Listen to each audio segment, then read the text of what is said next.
প্রিয় দর্শক, আসসালামু আলাইকুম। সবাইকে শুভেচ্ছা।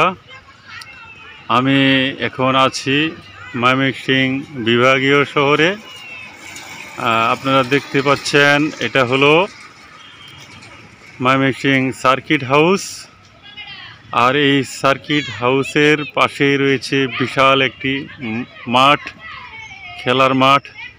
এটা হলো ময়মনসিংহ সার্কিট হাউস মাঠ। অত্যন্ত বিশাল আকৃতির এই মাঠটিতে প্রতিদিন বিকালে বিভিন্ন বয়সী খেলাপ্রিয় লোকজন মানুষ খেলাধুলা প্র্যাকটিস করে। তাই আজকে আপনাদেরকে এই মাঠটি দেখাচ্ছি। আমার এই ময়মনসিংহ আসার উদ্দেশ্য হলো শিক্ষক প্রশিক্ষণ ময়মনসিংহ কলেজে বিভিন্ন জেলা থেকে আগত বিভিন্ন বিদ্যালয়ের প্রধান শিক্ষক এবং সহকারী প্রধান শিক্ষকদের প্রশিক্ষণ চলছে আইসিটি বিষয়ের উপর। সেই উপলক্ষে আসা। বেশ কিছুদিন যাবৎ আমার ভিডিও করা হয় না, তাই ভাবলাম এই ফাঁকে আপনাদের সাথে একটু যোগাযোগ হলো। আমি এই মাঠের চিত্রটি তুলে ধরলাম। পাশাপাশি ময়মনসিংহ সার্কিট হাউস, এই যে দেখেন, এটা মূলত ব্রহ্মপুত্র নদীর পাড়ে অবস্থিত, খুব সুন্দর। এই যে দেখেন, বিভিন্ন বয়সী ছেলেরা এখানে ক্রিকেট খেলা, ফুটবল খেলা এগুলো প্র্যাকটিস করছেন। অত্যন্ত মনোরম। আসলে প্রতিটি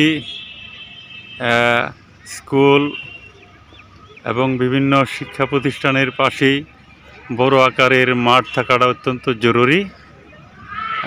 এই মাঠটি আসলে বিশাল বলতে অনেক বিশালই বলা যায়। ওই যে এর দক্ষিণ পাশে বড় বড় কিছু বিল্ডিং দেখা যাচ্ছে, সেগুলো হয়তো মূল শহর।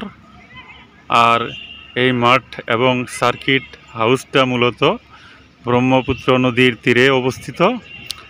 আর এই যে দেখেন, সার্কিট হাউসের চারদিক দিয়ে বিশাল বিশাল আকৃতির কিছু গাছ রয়েছে, আম গাছ, রেইন ট্রি গাছ এগুলো রয়েছে। আসলে আপনাদের সাথে শেয়ার করলাম বিষয়টি। অনেক দিন যাবৎ যেহেতু যোগাযোগ হয় না। এই যে দেখেন, আমার সাথে যারা প্রশিক্ষণার্থী ছিলেন অনেক ছাড়ই বিভিন্ন মার্কেটে চলে গেছেন। আগামীকালকে আমাদের প্রশিক্ষণ শেষ। সবাই হয়তো কিছু কেনাকাটা করছেন। আমি কেনাকাটায় যেতে পারি নাই। আমি হয়তো এখানে বেশি আসি নাই। ভাবলাম যে স্যার আপনারা যান, আমি একটু ময়মনসিংহটা ঘুরে দেখি। এর ফাঁকে আমি এই সার্কিট হাউস এবং সার্কিট হাউসের মাঠটি আপনাদেরকে শো করলাম। আবার হয়তো ইনশাল্লাহ দেখা হবে কোনো নতুন ভিডিও নিয়ে। সবাইকে শুভেচ্ছা জানিয়ে আমি আজকের মতো শেষ করলাম। খুদা হাফেজ।